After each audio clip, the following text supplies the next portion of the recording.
ਬਹੁਤ ਹੀ ਸਤਿਕਾਰਯੋਗ ਗੁਰੂ ਰੂਪ ਗੁਰੂ ਸਾਰੇ ਖਾਲਸਾ ਜੀ।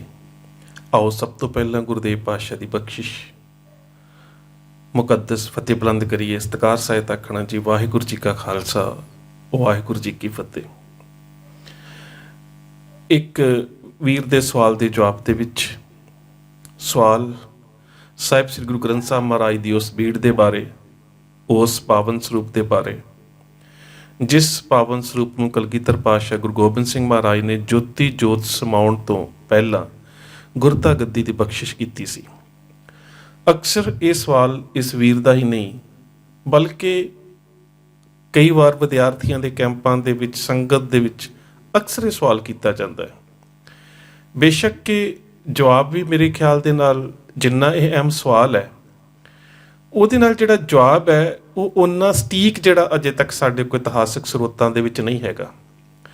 ਪਰ ਫਿਰ ਵੀ ਜੇਕਰ ਅਸੀਂ ਇਸ ਸਵਾਲ ਦਾ ਜਵਾਬ ਲੱਭਣਾ ਹੈ ਤੇ ਅਜੇ ਤੱਕ ਜੋ ਕੁਝ ਸਾਨੂੰ ਇਤਿਹਾਸਕ ਸਰੋਤਾਂ ਦੇ ਵਿੱਚ ਮਿਲਦਾ ਹੈ ਉਹਦੇ ਅਨੁਸਾਰ ਕਿ ਕਲਗੀਧਰ ਪਾਤਸ਼ਾਹ ਗੁਰੂ ਗੋਬਿੰਦ ਸਿੰਘ ਮਹਾਰਾਜ ਨੇ ਜਿਸ ਸਾਹਿਬ ਸ੍ਰੀ ਗੁਰੂ ਗ੍ਰੰਥ ਸਾਹਿਬ ਮਹਾਰਾਜ ਦੀ ਬੀੜ ਨੂੰ, ਪਾਵਨ ਸਰੂਪ ਨੂੰ ਨਤਮਸਤਕ ਹੋ ਕੇ ਗੁਰਤਾ ਗੱਦੀ ਦੀ ਬਖਸ਼ਿਸ਼ ਕੀਤੀ, ਉਹ ਸਰੂਪ ਅੱਜ ਕਿੱਥੇ ਹੈ? ਸਵਾਲ ਬੜਾ ਅਹਿਮ ਹੈ। ਇਹਦੇ ਜਵਾਬ ਦੇ ਵਾਸਤੇ ਥੋੜਾ ਜਿਹਾ 5 ਫਰਵਰੀ 1762 ਨੂੰ ਵਾਪਰੇ ਘੱਲੂਘਾਰੇ ਦੇ ਬਾਰੇ ਥੋੜਾ ਜਿਹਾ ਇਲਮ ਹੋਣਾ ਬਹੁਤ ਜ਼ਰੂਰੀ ਹੈ, ਕਿਉਂਕਿ ਘਟਨਾਵਾਂ ਦਾ ਥੋੜਾ ਪਤਾ ਲੱਗ ਸਕੇ। ਵੱਡਾ ਘੱਲੂਘਾਰਾ, ਜਿਸ ਨੂੰ ਅਸੀਂ ਸਾਰੇ ਜਾਣਦੇ ਹਾਂ ਕਿ ਕਿਸ ਤਰ੍ਹਾਂ ਉਸ ਸਮੇਂ ਏਸ਼ੀਆ ਦੇ ਜੇਤੂ ਜਰਨੈਲ ਅਹਿਮਦ ਸ਼ਾਹ ਅਬਦਾਲੀ ਦੀਆਂ ਫੌਜਾਂ ਦੇ ਇੱਕ ਬਹੁਤ ਵੱਡੇ ਦਲ ਦੇ ਅੱਗੇ ਥੋੜੀ ਗਿਣਤੀ ਦੇ ਵਿੱਚ ਸਿੰਘਾਂ ਨੇ ਇੱਕ ਬੜਾ ਅਹਿਮ ਮੁਕਾਬਲਾ ਕੀਤਾ। ਮੁੱਠੀ ਪਰ ਸਿੱਖ ਜਥਿਆਂ ਨੇ ਅਹਿਮਦ ਸ਼ਾਹ ਅਬਦਾਲੀ ਦੀ ਫੌਜ, ਸਰਹੰਦ ਦੇ ਨਵਾਬ ਜੈਨ ਖਾਨ, ਮਲੇਰਕੋਟਲਾ ਦੇ ਨਵਾਬ ਭੀਖਨ ਖਾਨ ਦੀਆਂ ਸਾਰੀਆਂ ਸਾਂਝੀਆਂ ਫੌਜਾਂ ਜਿਹੜੀਆਂ ਸੀ, ਉਹਨਾਂ ਦਾ ਮੁਕਾਬਲਾ ਬੜੀ ਬਹਾਦਰੀ ਦੇ ਨਾਲ ਕੀਤਾ। ਜਿਹੜਾ ਵੱਡਾ ਘੱਲੂਘਾਰਾ ਹੈ, ਮਲੇਰਕੋਟਲਾ ਰਿਆਸਤ ਦੇ ਪਿੰਡ ਕੋਪਰਹੀੜੇ ਤੋਂ ਸ਼ੁਰੂ ਹੋ ਕੇ ਪਿੰਡ ਕੁਤਬਾ ਬਾਹਮਣੀਆਂ ਤੱਕ ਤਕਰੀਬਨ 15 ਤੋਂ 18 ਮੀਲ ਦਾ ਜਿਹੜਾ ਇਹ ਫਾਸਲਾ ਬਣ ਜਾਂਦਾ ਹੈ। ਇਹਦੇ ਵਿੱਚ ਇਹ ਸਾਰਾ ਵੱਡਾ ਘੱਲੂਘਾਰਾ, ਜਾਂ ਕਹਿ ਸਕਦੇ ਹੋ ਕਿ ਉਸ ਸਮੇਂ ਦੁਨੀਆ ਦੀ ਜਿਹੜੀ ਵਿਲੱਖਣ ਜੰਗ ਹੈ ਉਹ ਲੜੀ ਗਈ।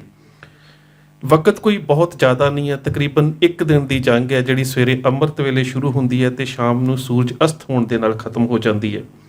ਪਰ ਇੱਕ ਦਿਨ ਦੇ ਵਿੱਚ ਤਕਰੀਬਨ ਵੱਖ-ਵੱਖ ਇਤਿਹਾਸਕ ਸਰੋਤਾਂ ਦੇ ਮੁਤਾਬਕ 30 ਤੋਂ ਲੈ ਕੇ 50,000 ਤੱਕ ਸਿੰਘਾਂ ਦੀਆਂ ਸ਼ਹਾਦਤਾਂ ਹੁੰਦੀਆਂ ਨੇ। ਵੱਡੇ ਘੱਲੂਘਾਰੇ ਦੇ ਕਾਰਨਾਂ ਵੱਲ ਥੋੜਾ ਧਿਆਨ ਦੇਣ ਦੀ ਬਹੁਤ ਜ਼ਰੂਰਤ ਹੈ, ਕਿਉਂਕਿ ਜਿਸ ਵੇਲੇ 1761 ਦੇ ਵਿੱਚ ਅਹਿਮਦ ਸ਼ਾਹ ਅਬਦਾਲੀ ਨੇ ਪਾਣੀਪਤ ਦੀ ਲੜਾਈ ਦੇ ਵਿੱਚ ਮਰਹੱਟਿਆਂ ਨੂੰ ਹਰਾ ਦਿੱਤਾ, ਉਸ ਤੋਂ ਬਾਅਦ ਬੇਸ਼ੱਕ ਮਰਹੱਟਿਆਂ ਨੇ ਦੁਬਾਰਾ ਸਿਰ ਨਹੀਂ ਚੁੱਕਿਆ ਅਹਿਮਦ ਸ਼ਾਹ ਅਬਦਾਲੀ ਜਾਂ ਫਿਰ ਉਸ ਦੇ ਕਿਸੇ ਵੀ ਜਾਨਸ਼ੀਨ ਦੇ ਅੱਗੇ, ਪਰ ਸਿੱਖਾਂ ਨੇ ਵਾਪਸ ਜਾਂਦਿਆਂ ਅਹਿਮਦ ਸ਼ਾਹ ਅਬਦਾਲੀ ਨੂੰ ਇਹ ਦੱਸ ਦਿੱਤਾ ਕਿ ਪੰਜਾਬ ਦੀ ਧਰਤੀ ਦੇ ਜੇਤੂ ਪੁੱਤਰ ਉਹ ਨੇ ਤੇ ਹਮੇਸ਼ਾ ਹੀ ਰਹਿਣਗੇ। ਵੱਖ-ਵੱਖ ਥਾਵਾਂ ਦੇ ਉੱਪਰ ਵੱਖ-ਵੱਖ ਜਥਿਆਂ ਦੇ ਰੂਪ ਦੇ ਵਿੱਚ ਉਹਨਾਂ ਨੇ ਜਿੱਥੇ ਅਹਿਮਦ ਸ਼ਾਹ ਅਬਦਾਲੀ ਦੇ ਕੋਲੋਂ ਜਾਂ ਉਸ ਦੇ ਜਰਨੈਲਾਂ ਦੇ ਕੋਲੋਂ ਅਗਵਾ ਕਰਕੇ ਲਿਜਾਈਆਂ ਜਾ ਰਹੀਆਂ ਹਿੰਦੁਸਤਾਨ ਦੀਆਂ, ਇਸ ਦੇਸ਼ ਦੀਆਂ ਬੱਚੀਆਂ ਨੂੰ ਛਡਾਇਆ। ਉੱਥੇ ਜਿਹੜੀ ਧਨ ਦੌਲਤ, ਹੀਰੇ ਜਵਾਹਰਾਤ, ਇਹਦੇ ਤੋਂ ਇਲਾਵਾ ਵੱਖ-ਵੱਖ ਤਰ੍ਹਾਂ ਦੇ ਹਥਿਆਰ ਜਿਹੜੇ ਉਹ ਲੈ ਕੇ ਜਾ ਰਿਹਾ ਸੀ ਸਿੰਘਾਂ ਨੇ ਰਾਹ ਦੇ ਵਿੱਚ, ਉਹ ਵੀ ਖੋਹ ਲਏ। ਅਹਿਮਦ ਸ਼ਾਹ ਅਬਦਾਲੀ ਨੂੰ ਇਹ ਪਤਾ ਸੀ ਕਿ ਹੁਣ ਜੇਕਰ ਇਸ ਸਮੇਂ ਸਿੱਖਾਂ ਦੇ ਨਾਲ ਉਸ ਨੇ ਕਿਸੇ ਵੀ ਮੌਕੇ ਦੇ ਉੱਪਰ ਲੜਨ ਦਾ ਜਾਂ ਫਿਰ ਯੁੱਧ ਦਾ ਯਤਨ ਕੀਤਾ ਤਾਂ ਜਿੱਤਣਾ ਔਖਾ ਹੈ, ਕਿਉਂਕਿ ਜਿਹੜੇ ਸਿੱਖਾਂ ਦੇ ਜਥੇ ਸੀ ਉਹ ਲਾਹੌਰ ਦੇ ਨਵਾਬ ਖਵਾਜਾ ਅਬੈਦ ਖਾਨ ਨੂੰ ਵੀ ਬੜਾ ਪਰੇਸ਼ਾਨ ਕਰ ਰਹੇ ਸੀ ਤੇ ਸਿੱਖ ਜਥਿਆਂ ਨੇ ਅਹਿਮਦ ਸ਼ਾਹ ਅਬਦਾਲੀ ਦੇ ਮੁਖਬਰ ਅਕਲਦਾਸ ਨਰੰਜਣੀਆ, ਜਿਸ ਨੂੰ ਜੰਡਿਆਲੇ ਵਾਲਾ ਵੀ ਕਿਹਾ ਜਾਂਦਾ ਸੀ, ਇਹਦੀ ਹਵੇਲੀ ਨੂੰ ਘੇਰਾ ਪਾਇਆ ਹੋਇਆ ਸੀ। ਉਹਦਾ ਕਾਰਨ ਇਸ ਕਰਕੇ ਸੀ ਕਿ ਮਾਝੇ ਦੇ ਵਿੱਚ ਭਾਈ ਤਾਰੂ ਸਿੰਘ ਜੀ ਜਾਂ ਹੋਰ ਬਹੁਤ ਸਾਰੇ ਐਸੇ ਸ਼ਹੀਦ, ਬਹੁਤ ਸਾਰੇ ਐਸੇ ਵੀ ਹੋਣਗੇ ਜਿਨ੍ਹਾਂ ਦੇ ਨਾਮ ਇਤਿਹਾਸ ਦੇ ਵਿੱਚ ਜਾਂ ਇਤਿਹਾਸਕ ਸਰੋਤਾਂ ਦੇ ਵਿੱਚ ਨਹੀਂ ਹੋਣਗੇ, ਪਰ ਜੰਡਿਆਲੇ ਦੇ ਇਸ ਅਕਲਦਾਸ ਨਰੰਜਣੀਏ ਨੇ ਬਹੁਤ ਜ਼ਿਆਦਾ ਜਿਹੜੇ ਸਿੱਖ ਸੀ ਉਹ ਸ਼ਹੀਦ ਕਰਵਾਏ ਸੀ ਵੱਖ-ਵੱਖ ਥਾਵਾਂ ਦੇ ਉੱਪਰ ਉਹਨਾਂ ਦੇ ਪਤੇ ਦੱਸ ਕੇ। ਸੋ ਅਹਿਮਦ ਸ਼ਾਹ ਅਬਦਾਲੀ ਨੇ ਕਾਬਲ ਦੀ ਸ਼ਾਹੀ ਮਸਜਿਦ ਦੇ ਵਿੱਚ ਇਕੱਠ ਕੀਤਾ ਤੇ ਉੱਥੋਂ ਦੇ ਅਫਗਾਨਾਂ ਨੂੰ ਬੜੀ ਮਜ਼ਹਬੀ ਜਨੂਨ ਦੇ ਵਿੱਚ ਵੰਗਾਰਿਆ ਕਿ ਮੈਂ ਜਦੋਂ ਹੁਣ ਪੰਜਾਬ ਜਾਂ ਪੰਜਾਬ ਤੋਂ ਅੱਗੇ ਹਮਲਾਵਰ ਹੋ ਕੇ ਜਾਣਾ ਹੈ ਤਾਂ ਇੱਕ ਤਰ੍ਹਾਂ ਦਾ ਇਹ ਜਹਾਦ ਹੋਵੇਗਾ ਜਿਸ ਦੇ ਵਿੱਚ ਮੈਨੂੰ 94 ਪਠਾਨ, ਬਹਾਦਰ ਜਰਨੈਲ, ਚੰਗੇ ਘੋੜੇ, ਚੰਗੇ ਹਥਿਆਰ, ਚੰਗੇ ਸਿਪਾਹੀ ਜਿਹੜੇ ਨੇ ਉਹ ਚਾਹੀਦੇ ਨੇ, ਕਿਉਂਕਿ ਉੱਥੇ ਇੱਕ ਕਾਫਰਾਂ ਦੀ ਕੌਮ ਨੂੰ ਸਬਕ ਸਿਖਾਉਣਾ ਹੈ। ਜਨਵਰੀ 1762 ਨੂੰ ਕਾਬਲ ਤੋਂ ਕੂਚ ਕੀਤਾ, ਦਰਿਆ ਖੈਬਰ ਨੂੰ ਪਾਰ ਕੀਤਾ। ਉਧਰ ਸਿੱਖਾਂ ਦੇ ਜਿਹੜੇ ਸੂਹੀਏ ਸੀ ਉਹਨਾਂ ਨੇ ਵੀ ਖਬਰਾਂ ਸਿੱਖਾਂ ਤੱਕ ਭੇਜ ਦਿੱਤੀਆਂ। ਸਿੱਖਾਂ ਨੂੰ ਜਦੋਂ ਇਹ ਖਬਰਾਂ ਮਿਲੀਆਂ ਤਾਂ ਸਿੱਖ ਸਰਦਾਰਾਂ ਨੇ ਸੋਚਿਆ ਕਿ ਉਹ ਆਪਣੇ ਪਰਿਵਾਰਾਂ ਨੂੰ ਮਾਲਵੇ ਦੇ ਇਲਾਕੇ ਦੇ ਵਿੱਚ ਭੇਜ ਦੇਣ, ਕਿਉਂਕਿ ਉੱਥੇ ਕੁਝ ਇਲਾਕਾ ਬਾਬਾ ਆਲਾ ਸਿੰਘ ਦੇ ਕੋਲ ਸੀ। ਤਾਂ ਸਿੱਖ ਜਿਹੜੇ ਜਰਨੈਲ ਮੈਦਾਨੇ ਜੰਗ ਜੂਝਣ ਵਾਲੇ ਸੀ ਉਹ ਸੋਚਦੇ ਸੀ ਕਿ ਬੱਚੇ, ਬਜ਼ੁਰਗ, ਪਰਿਵਾਰ ਜਿਹੜੇ ਨੇ ਉਹ ਸੁਰੱਖਿਅਤ ਰਹਿ ਸਕਦੇ ਨੇ। ਸੋ ਉਹ ਪਰਿਵਾਰਾਂ ਨੂੰ ਲੈ ਕੇ ਮਲੇਰਕੋਟਲਾ ਰਿਆਸਤ ਦੇ ਪਿੰਡ ਗੁੱਜਰਵਾਲਪੁਰ ਪਹੁੰਚ ਗਏ, ਜੋ ਕਿ ਕੁੱਪਰਹੀੜੇ ਦੇ ਨਜ਼ਦੀਕ ਹੈ। ਤੇ 3 ਫਰਵਰੀ ਨੂੰ ਉਹਨਾਂ ਨੂੰ ਖਬਰ ਮਿਲੀ ਕਿ ਅਬਦਾਲੀ ਲਾਹੌਰ ਪਹੁੰਚ ਗਿਆ। ਸਿੱਖ ਜਿੰਨੇ ਵੀ ਜਥਿਆਂ ਦੇ ਆਗੂ ਸੀ ਉਹ ਸੋਚ ਰਹੇ ਸੀ ਕਿ ਲਾਹੌਰ ਤੋਂ ਇੱਥੋਂ ਤੱਕ ਆਉਂਦਿਆਂ ਅਬਦਾਲੀ ਨੂੰ ਕੁਝ ਵਕਤ ਲੱਗੇਗਾ ਤੇ ਉਦੋਂ ਤੱਕ ਉਹ ਆਪਣੇ ਪਰਿਵਾਰ ਨੂੰ ਸੰਭਾਲ ਲੈਣਗੇ। ਪਰੰਤੂ ਮਲੇਰਕੋਟਲੇ ਦੇ ਨਵਾਬ ਭੀਖਨ ਖਾਨ ਨੇ ਅਬਦਾਲੀ ਨੂੰ ਪਹਿਲਾਂ ਹੀ ਇੱਕ ਕਾਸਤ ਦੇ ਹੱਥ ਸੁਨੇਹਾ ਭੇਜ ਦਿੱਤਾ ਕਿ ਜੇਕਰ ਤੂੰ ਜਲਦੀ ਤੋਂ ਜਲਦੀ ਇੱਥੇ ਪਹੁੰਚ ਸਕੇ ਤੇ ਜਿੱਥੇ ਸਿੱਖ ਇਸ ਵੇਲੇ ਫਸੇ ਬੈਠੇ ਨੇ, ਭਾਵ ਕਿ ਜਿੱਥੇ ਉਹਨਾਂ ਦੇ ਜਥੇ ਇਕੱਠੇ ਹੋਏ ਨੇ, ਇਸ ਪਾਸੇ ਤੇ 3 ਪਾਸਿਆਂ ਤੋਂ ਹਮਲਾ ਕੀਤਾ ਜਾ ਸਕਦਾ ਹੈ ਤੇ ਜਿਹੜੇ ਸਿੱਖ ਨੇ ਇਹਨਾਂ ਦੀ ਸਾਰੀ ਸ਼ਕਤੀ ਇੱਕ ਹਮਲੇ ਦੇ ਵਿੱਚ ਖਤਮ ਕੀਤੀ ਜਾ ਸਕਦੀ ਹੈ। ਜਦੋਂ ਇਹ ਸੁਨੇਹਾ ਅਬਦਾਲੀ ਨੂੰ ਮਿਲਿਆ, ਅਬਦਾਲੀ ਵੀ ਤਾਂ ਆਪਣੇ ਵੱਡੇ ਦੁਸ਼ਮਣ ਨੂੰ ਖਤਮ ਕਰਨ ਦੇ ਵਾਸਤੇ ਆਇਆ ਸੀ। ਅਬਦਾਲੀ ਨੇ ਉਸੇ ਵੇਲੇ ਉੱਥੋਂ ਚਾਲੇ ਪਾ ਦਿੱਤੇ ਤੇ ਆਪਣੇ ਪੰਧ ਨੂੰ ਮੁਕਾਉਂਦਾ ਹੋਇਆ ਅਹਿਮਦ ਸ਼ਾਹ ਅਬਦਾਲੀ 5 ਫਰਵਰੀ ਨੂੰ ਸਵੇਰ ਦੇ ਅੰਮ੍ਰਿਤ ਵੇਲੇ, ਭਾਵ ਕਿ 4 ਤੋਂ 5 ਵਜੇ ਦੇ ਕਰੀਬ ਜਿਹੜਾ ਸੀ, ਉਸ ਨੇ ਆਪਣੀਆਂ ਫੌਜਾਂ ਦੇ ਨਾਲ, ਇਹਦੇ ਤੋਂ ਇਲਾਵਾ ਜੈਨ ਖਾਨ, ਭੀਖਨ ਖਾਨ, ਇਹਨਾਂ ਦੀਆਂ ਫੌਜਾਂ, ਇਹਨਾਂ ਸਾਰਿਆਂ ਦਾ ਵਿਸਥਾਰ ਸਾਹਿਤ ਜ਼ਿਕਰ ਇੱਕ ਹੋਰ ਲੈਕਚਰ ਦੇ ਵਿੱਚ ਕੀਤਾ ਹੈ, ਤੁਸੀਂ ਉਹ ਸੋਸ਼ਲ ਮੀਡੀਆ ਦੇ ਉੱਪਰ ਵੇਖ ਸਕਦੇ ਹੋ। ਇਹਨਾਂ ਸਾਰਿਆਂ ਨੂੰ ਆ ਕੇ ਘੇਰਾ ਪਾ ਲਿਆ। ਜਦੋਂ ਸਿੱਖਾਂ ਨੇ ਵੇਖਿਆ ਕਿ ਘੇਰਾ ਪੈ ਚੁੱਕਾ ਹੈ, ਤੁਰੰਤ ਇੱਕ ਮੀਟਿੰਗ ਕੀਤੀ। ਇਸ ਸਮੇਂ ਜਿਹੜੇ ਸਿੱਖਾਂ ਦੇ ਜਰਨੈਲ ਸੀ, ਸਰਦਾਰ ਜੱਸਾ ਸਿੰਘ ਆਹਲੂਵਾਲੀਆ, ਸਰਦਾਰ ਚੜ੍ਹਤ ਸਿੰਘ ਸ਼ੁਕਰਵਰੀ ਚੱਕੀਆ, ਸਰਦਾਰ ਸ਼ਾਮ ਸਿੰਘ ਨਾਰਲੀ ਵਾਲੇ, ਤਾਰਾ ਸਿੰਘ ਕੈਬਾ ਡੱਲੇਵਾਲੀਆ, ਸਰਦਾਰ ਮਿੱਤ ਸਿੰਘ ਡੱਲੇਵਾਲੀਆ, ਇਹਦੇ ਤੋਂ ਇਲਾਵਾ ਭੰਗੀ ਮਿਸਲ ਦੇ ਕੋਈ ਸਰਦਾਰ, ਕੁਝ ਸਰੋਤਾਂ ਦੇ ਮੁਤਾਬਕ ਸਰਦਾਰ ਜੱਸਾ ਸਿੰਘ ਰਾਮਗੜੀਆ ਤੇ ਹੋਰ ਬਹੁਤ ਸਾਰੇ ਜਰਨੈਲ ਜਿਹੜੇ ਉਸ ਸਮੇਂ ਵੱਖ-ਵੱਖ ਮਿਸਲਾਂ ਦੇ ਮੋਢੀ ਸਨ। ਉਹਨਾਂ ਨੇ ਇਹ ਫੈਸਲਾ ਕੀਤਾ ਕਿ ਬਜ਼ੁਰਗਾਂ ਤੇ ਬੱਚਿਆਂ ਨੂੰ ਵਿਚਕਾਰ ਲੈ ਲਿਆ ਜਾਵੇ ਤੇ ਆਸੇ-ਪਾਸੇ ਤੋਂ ਘੇਰਾ ਬਣਾ ਕੇ ਇਸ ਤਰ੍ਹਾਂ ਦੀ ਜੰਗ ਲੜੀ ਜਾਵੇ ਕਿ ਹਰ ਮਿਸਲ ਜਿਹੜੀ ਹੈ ਉਹ ਕਹਿ ਸਕਦੇ ਹੋ ਕਿ ਦੁਸ਼ਮਣ ਦੇ ਸਾਹਮਣੇ ਪਾਸੇ ਘੁੰਮ ਕੇ ਆਵੇ, ਭਾਵ ਕਿ ਉਹਨੂੰ ਕੁਝ ਸਾਹ ਮਿਲ ਸਕੇ, ਅਸੀਂ ਬੱਚਿਆਂ ਔਰ ਬਜ਼ੁਰਗਾਂ ਨੂੰ ਜਿਹੜਾ ਕਿਸੇ ਤਰ੍ਹਾਂ ਬਚਾ ਸਕੀਏ। ਯੁੱਧ ਦੀ ਕਮਾਨ, ਭਾਵ ਕਿ ਯੁੱਧ ਦੀ ਅਗਵਾਈ ਸਰਦਾਰ ਜੱਸਾ ਸਿੰਘ ਆਹਲੂਵਾਲੀਆ ਦੇ ਹੱਥ ਦੇ ਵਿੱਚ ਸੀ ਤੇ ਉਹਨੇ ਇੱਕ ਨਾਅਰਾ ਦੇ ਕੇ ਕਹਿ ਦਿੱਤਾ ਕਿ ਤੁਰ ਤੁਰ ਲੜੋ ਔਰ ਲੜ ਲੜ ਤੁਰੋ, ਬਹੀਰ ਬਚਾਵਨ ਖਾਤਰ ਅੜੋ, ਕਿ ਜਿੱਥੇ ਜ਼ਿਆਦਾ ਅੜਨ ਦੀ ਲੋੜ ਪਵੇ ਉੱਥੇ ਖੜ ਕੇ ਲੜਨਾ ਹੈ, ਨਹੀਂ ਤੇ ਕੋਸ਼ਿਸ਼ ਇਹ ਰੱਖਣੀ ਹੈ ਕਿ ਯੁੱਧ ਨੀਤੀ ਇਹ ਹੋਵੇਗੀ ਕਿ ਤੁਰਦਿਆਂ ਤੁਰਦਿਆਂ ਅਸੀਂ ਵੱਧ ਤੋਂ ਵੱਧ ਨਾਲ ਨਾਲ ਲੜਦੇ ਜਾਈਏ ਤੇ ਤੁਰਦੇ ਜਾਈਏ ਤੇ ਵੱਧ ਤੋਂ ਵੱਧ ਸਫ਼ਰ ਜਿਹੜਾ ਉਹ ਤੈਅ ਕਰਦੇ ਜਾਈਏ। ਬਰਨਾਲਾ ਵਾਲੇ ਪਾਸੇ ਤੋਂ ਜੈਨ ਖਾਨ, ਭੀਖਨ ਖਾਨ ਦੀਆਂ ਫੌਜਾਂ ਨੇ ਸਿੱਖਾਂ ਤੇ ਹਮਲਾ ਕਰ ਦਿੱਤਾ। ਅਹਿਮਦ ਸ਼ਾਹ ਅਬਦਾਲੀ ਦੀਆਂ ਫੌਜਾਂ ਸਿੱਖਾਂ ਦਾ ਬਹੁਤ ਸਾਰਾ ਜਿਹੜਾ ਸੀ ਉਹ ਨੁਕਸਾਨ ਕਰ ਰਹੀਆਂ ਸੀ। ਅਖੀਰ ਸਿੱਖ ਜਰਨੈਲਾਂ ਨੇ, ਜਿਸ ਨੂੰ ਰਤਨ ਸਿੰਘ ਭੰਗੂ ਆਪਣੇ ਸ਼ਬਦਾਂ 'ਚ ਬਹੁਤ ਪਿਆਰਾ ਲਿਖਦੇ ਨੇ ਕਿ ਸਿੰਘਨ ਵੱਟ ਕਸੀਸ ਦਈ ਤਬ ਯਾਦ ਕਰਾ ਦਿਓ ਅੱਲਾ, ਫਿਰ ਸਿੰਘਾਂ ਨੇ ਇਹ ਸੋਚ ਕੇ ਕਿ ਜਾਂ ਮਰ ਜਾਣਾ ਤੇ ਜਾਂ ਮਾਰ ਦੇਣਾ, ਇੰਨੀ ਜ਼ਿਆਦਾ ਕਹਿ ਸਕਦੇ ਹੋ ਜੋਸ਼ ਦੇ ਵਿੱਚ, ਬਹਾਦਰੀ ਦੇ ਵਿੱਚ, ਦ੍ਰਿੜਤਾ ਦੇ ਨਾਲ ਹਮਲੇ ਕੀਤੇ ਕਿ ਉਸ ਵੇਲੇ ਅਹਿਮਦ ਸ਼ਾਹ ਅਬਦਾਲੀ ਦੀਆਂ ਫੌਜਾਂ ਦੇ ਜਿਹੜੇ ਪੈਰ ਸੀ ਉਹ ਵੀ ਹਿੱਲ ਗਏ। ਸਿੱਖ ਸਰਦਾਰਾਂ ਦੇ ਕੋਲ 2-2 ਘੋੜੇ ਸੀ। ਇੱਕ ਘੋੜਾ ਥੱਕ ਜਾਂਦਾ ਸੀ, ਉਹ ਦੂਜੇ ਘੋੜੇ ਦੇ ਉੱਪਰ ਸਵਾਰ ਹੋ ਜਾਂਦੇ ਸੀ। ਇਸੇ ਤਰ੍ਹਾਂ ਲੜਦੇ ਲੜਦੇ ਸਿੰਘਾਂ ਨੇ 4-5 ਮੀਲ ਦਾ ਪੈਂਡਾ ਤੈਅ ਕੀਤਾ। ਅਬਦਾਲੀ ਚਾਹੁੰਦਾ ਸੀ ਕਿ ਸਿੱਖ ਜੰਮ ਕੇ ਲੜਨ, ਇੱਕ ਥਾਂ ਤੇ ਲੜਨ ਤੇ ਸਾਰੇ ਪਾਸੇ ਤੋਂ ਘੇਰ ਕੇ ਖਤਮ ਕਰ ਦਿੱਤੇ ਜਾਣ। ਜੈਨ ਖਾਨ ਤੇ ਭੀਖਨ ਖਾਨ ਦੀਆਂ ਫੌਜਾਂ ਪਰ ਸਿੱਖਾਂ ਦੀ ਇਸ ਘੇਰਾਬੰਦੀ ਦੇ ਦੌਰਾਨ ਜਿਹੜੀ ਤੁਰਨ ਵਾਲੀ ਲੜਾਈ ਸੀ ਕਿ ਤੁਰਨਾ ਤੇ ਲੜਨਾ, ਲੜਨਾ ਤੇ ਤੁਰਨਾ, ਜਿਸ ਨੂੰ ਅਖੀਰ ਦੇ ਵਿੱਚ ਸਿੱਖਾਂ ਨੇ, ਜਦੋਂ ਪਹਿਲਾਂ ਇਹ ਗੱਲ ਚੱਲੀ ਕਿ ਮਿਸਲਾਂ ਦੇ ਹਿਸਾਬ ਦੇ ਨਾਲ ਜਥੇ ਵੰਡ ਲਏ ਜਾਣ, ਤਾਂ ਉਦੋਂ ਵੀ ਉਸ ਸਮੇਂ ਕੌਮ ਦੇ ਥਾਪੇ ਗਏ ਆਗੂ ਸਰਦਾਰ ਜੱਸਾ ਸਿੰਘ ਆਹਲੂਵਾਲੀਆ ਨੇ ਇਹ ਗੱਲ ਕਹਿ ਦਿੱਤੀ ਸੀ, ਮਿਸਲ ਵੰਡ ਅਬ ਕਬੇ ਨਾ ਪਾਵੋ, ਰਲ ਮਿਲ ਖੜ ਤੁਰ ਪੰਥ ਬਚਾਓ। ਇਸੇ ਤਰ੍ਹਾਂ ਸਵੇਰ ਤੋਂ ਲੈ ਕੇ ਸ਼ਾਮਾਂ ਤੱਕ ਜਿਹੜੀ ਸੀ ਉਹ ਜੰਗ ਚੱਲਦੀ ਰਹੀ। ਸਵੇਰ ਤੋਂ ਲੈ ਕੇ ਸ਼ਾਮਾਂ ਤੱਕ ਘਟਨਾਕ੍ਰਮ ਵੀ ਬਹੁਤ ਵਾਪਰੇ। ਪੰਥ ਪ੍ਰਕਾਸ਼ ਦੇ ਲਿਖਾਰੀ ਗਿਆਨੀ ਗਿਆਨ ਸਿੰਘ ਲਿਖਦੇ ਨੇ ਕਿ ਜਿੱਤ ਵੱਲ ਪਰਤ ਸਿੰਘ ਭੱਟ ਦੌੜ, ਕਰਤ ਤੁਰਕਨ ਕੀ ਤੱਟੀ ਚੌੜ।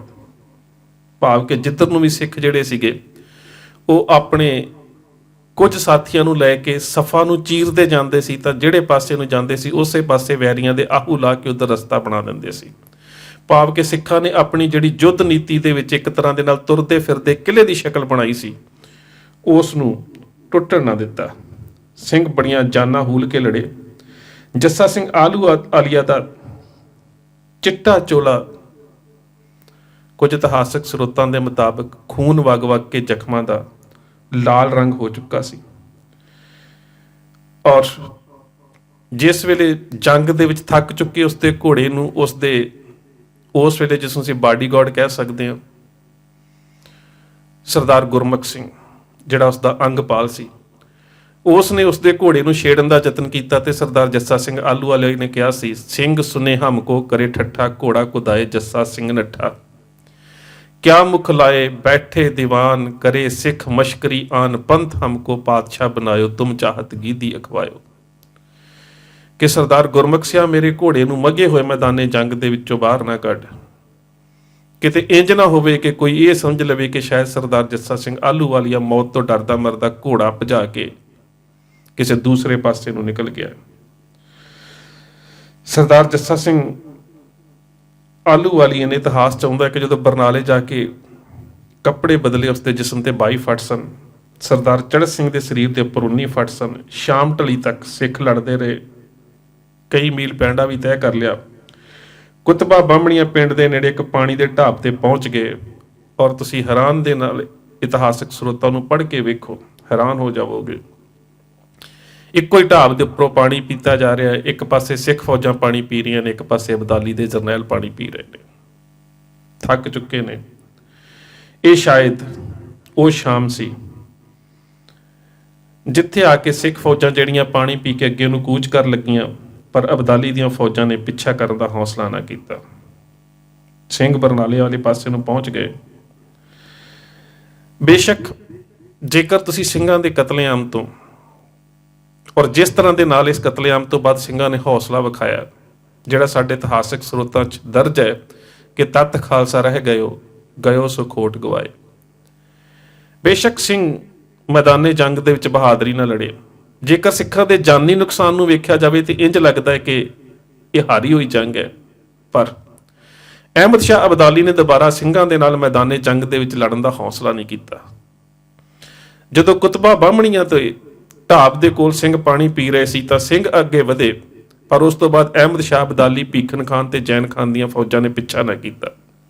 ਸੋ ਇਹ ਬੜਾ ਸਪਸ਼ਟ ਸੀ ਕਿ ਸਿੱਖ ਜਿਹੜੇ ਸੀਗੇ ਉਹ ਅਜੇ ਵੀ ਚੜ੍ਹਦੀ ਕਲਾ ਦੇ ਵਿੱਚ ਸੀ। ਜਿਹੜੀ ਉਹਨਾਂ ਦੇ ਸਿੱਖਾਂ ਦੇ ਸਰਦਾਰ ਨੇ, ਉਸ ਵੇਲੇ ਜਥੇਦਾਰ ਨੇ, ਤਕਰੀਬਨ 30,000 ਲਾਸ਼ਾਂ ਦੇ ਕੋਲ ਖੜ ਕੇ ਅਰਦਾਸ ਕੀਤੀ ਕਿ ਤਤ ਖਾਲਸਾ ਰਹਿ ਗਇਓ ਸੋ ਕੋਟ ਗਵਾਏ। ਉਸ ਅਰਦਾਸ ਨੇ ਸਿੱਖ ਦੀ ਚੜ੍ਹਦੀ ਕਲਾ ਦਾ ਜਿਹੜਾ ਕਹਿ ਸਕਦੇ ਹੋ ਕਿ ਗੁਰੂ ਦੇ ਵਿੱਚ ਵਿਸ਼ਵਾਸ ਸੀ, ਉਸ ਨੂੰ ਬੁਲੰਦੀਆਂ ਦੇ ਉੱਪਰ ਲੈ ਆਂਦਾ। ਔਰ ਇਹਦੇ ਵਿੱਚ ਬਹੁਤ ਵੱਡਾ ਨੁਕਸਾਨ ਹੋਇਆ ਜਾਨੀ, ਪਰ ਇਸ ਜਾਨੀ ਨੁਕਸਾਨ ਤੋਂ ਬਾਅਦ ਵੀ ਸਿੱਖਾਂ ਦੀ ਮਾਨਸਿਕ ਤੌਰ ਤੇ ਜਿਹੜੀ ਚੜ੍ਹਦੀ ਕਲਾ ਸੀ, ਉਸਨੇ ਹਮੇਸ਼ਾ ਵਾਸਤੇ ਇਹ ਦਰਸਾ ਦਿੱਤਾ ਕਿ ਪੰਜਾਬ ਦੇ ਜੇਤੂ ਪੁੱਤਰ ਜਿਹੜੇ ਨੇ ਉਹ ਸਿੱਖ ਹੀ ਨੇ ਤੇ ਪੰਜਾਬ ਦੀ ਧਰਤੀ ਦੇ ਵਾਰਿਸ ਸਿੱਖ ਨੇ। ਪਰ ਇੱਕ ਜਿਹੜਾ ਸਵਾਲ ਸੀ ਉਸਦਾ ਜਵਾਬ ਬਹੁਤ ਦੇਣਾ ਜ਼ਰੂਰੀ ਹੈ। ਉਹ ਸਭ ਤੋਂ ਵੱਡਾ ਨੁਕਸਾਨ ਜਿਹੜਾ ਸਾਡੇ ਸਰੋਤਾਂ ਦੇ ਮੁਤਾਬਕ ਉਹ ਇਹ ਹੈ ਕਿ ਕਲਗੀਧਰ ਪਾਤਸ਼ਾਹ ਗੁਰੂ ਗੋਬਿੰਦ ਸਿੰਘ ਮਹਾਰਾਜ ਜਿਸ ਗੁਰੂ ਗ੍ਰੰਥ ਸਾਹਿਬ ਮਹਾਰਾਜ ਦੇ ਸਰੂਪ ਨੂੰ ਗੁਰਤਾ ਗੱਦੀ ਬਖਸ਼ਿਸ਼ ਦੇ ਕੇ ਗਏ ਸਨ, ਉਹ ਉਸ ਵੇਲੇ ਸਿੱਖ ਜਥਿਆਂ ਦੇ ਕੋਲ ਸੀ। ਕੁਝ ਸਾਡੇ ਇਤਿਹਾਸਕ ਸਰੋਤ ਤੇ ਕੁਝ ਪ੍ਰਾਤਨ ਜਿਹੜੇ ਸਾਡੇ ਇਤਿਹਾਸਕਾਰ ਸੀ ਉਹ ਦੱਸਿਆ ਕਰਦੇ ਸੀ ਕਿ ਉਹ ਜਿਹੜੀ ਸਾਹਿਬ ਸ੍ਰੀ ਗੁਰੂ ਗ੍ਰੰਥ ਸਾਹਿਬ ਮਹਾਰਾਜ ਦੀ ਪਾਵਨ ਬੀੜ ਸੀ, ਉਹ ਇਸ ਹਮਲੇ ਦੌਰਾਨ ਕਿਸੇ ਤਰ੍ਹਾਂ ਗੁੰਮ ਹੋ ਗਈ। ਸਿੰਘਾਂ ਨੇ ਕਿਸੇ ਦੇ ਘਰ ਦੇ ਵਿੱਚ ਸੰਭਾਲ ਕੇ ਰੱਖ ਦਿੱਤੀ, ਜਿੱਥੋਂ ਨਹੀਂ ਮਿਲੀ, ਜਾਂ ਫਿਰ ਕਿਸੇ ਦੁਸ਼ਮਣ ਦੇ ਹੱਥ ਆ ਗਈ, ਉਸ ਰੂਪ ਜਿਸ ਨੂੰ ਦਮਦਮੀ ਬੀੜ ਕਿਹਾ ਜਾਂਦਾ ਸੀ ਉਹਨਾਂ ਸਮਿਆਂ ਦੇ ਵਿੱਚ, ਉਸ ਰੂਪ ਜਿਹੜਾ ਉਸ ਤੋਂ ਬਾਅਦ ਸਿੱਖਾਂ ਦੇ ਕੋਲ ਨਾ ਆ ਸਕਿਆ। ਸੋ ਇਹ ਕੁਝ ਇਤਿਹਾਸਕ ਸਰੋਤਾਂ ਦੇ ਮੁਤਾਬਕ ਮੰਨਿਆ ਜਾਂਦਾ ਹੈ। ਅਸਲੀਅਤ ਕੀ ਹੈ, ਹੋ ਸਕਦਾ ਕੱਲ ਨੂੰ ਨਵੀਆਂ ਖੋਜਾਂ ਵੀ ਸਾਹਮਣੇ ਆ ਸਕਦੀਆਂ ਨੇ। ਸੋ ਫਿਲਹਾਲ ਜਿਹੜਾ ਸਵਾਲ ਸੀ ਕਿ ਉਹ ਬੀੜ ਜਿਹੜੀ ਸੀ ਉਹ ਕਿੱਥੇ ਗਈ ਜਿਸ ਰੂਪ ਨੂੰ ਗੁਰਤਾ ਗੱਦੀ ਬਖਸ਼ਿਸ਼ ਕੀਤੀ ਗਈ ਸੀ, ਤਾਂ ਸਾਡੇ ਵੱਖ-ਵੱਖ ਜਿਹੜੇ ਇਤਿਹਾਸਕ ਸਰੋਤ ਨੇ ਉਹਨਾਂ ਦੇ ਮੁਤਾਬਕ ਇਹੀ ਹੈ ਕਿ ਜਿਹੜੀ ਬੀੜ ਕਲਗੀਧਰ ਪਾਤਸ਼ਾਹ ਗੁਰੂ ਗੋਬਿੰਦ ਸਿੰਘ ਮਹਾਰਾਜ ਨੇ ਦਮਦਮਾ ਸਾਹਿਬ ਵਿਖੇ ਭਾਈ ਮਨੀ ਸਿੰਘ ਹੁਣਾਂ ਦੇ ਕੋਲੋਂ, ਬਾਬਾ ਦੀਪ ਸਿੰਘ ਹੁਣਾਂ ਦੇ ਕੋਲੋਂ ਲਿਖਵਾਈ ਸੀ, ਤੇ ਜਿਸ ਨੂੰ ਨੰਦੇੜ ਸਾਹਿਬ ਵਿਖੇ ਗੁਰਤਾ ਗੱਦੀ ਦੀ ਬਖਸ਼ਿਸ਼ ਦੇ ਕੇ ਆਪ ਗੁਰੂ ਸਾਹਿਬ ਨੇ ਮੱਥਾ ਟੇਕ ਦਿੱਤਾ ਸੀ, ਉਹ ਬੀੜ ਵੱਡੇ ਘੱਲੂਘਾਰੇ ਤੋਂ ਬਾਅਦ ਸਿੱਖ ਜਥਿਆਂ ਦੇ ਕੋਲ ਨਹੀਂ ਰਹੀ। ਸੋ ਹੋ ਸਕਦਾ ਹੈ ਕੱਲ ਨੂੰ ਕੋਈ ਨਵੀਂ ਖੋਜ ਸਾਹਮਣੇ ਆ ਜਾਵੇ ਤੇ ਉਸ ਤੇ ਤੁਹਾਡੇ ਨਾਲ ਵਿਚਾਰ ਸਾਂਝੇ ਕਰਨ ਦਾ ਯਤਨ ਕਰਾਂਗਾ। ਇੰਨੀਆਂ ਕੁ ਬੇਨਤੀਆਂ ਪ੍ਰਵਾਨ। ਫਤਿਹ ਦੀ ਸਾਂਝ। ਵਾਹਿਗੁਰੂ ਜੀ ਕਾ ਖਾਲਸਾ, ਵਾਹਿਗੁਰੂ ਜੀ ਕੀ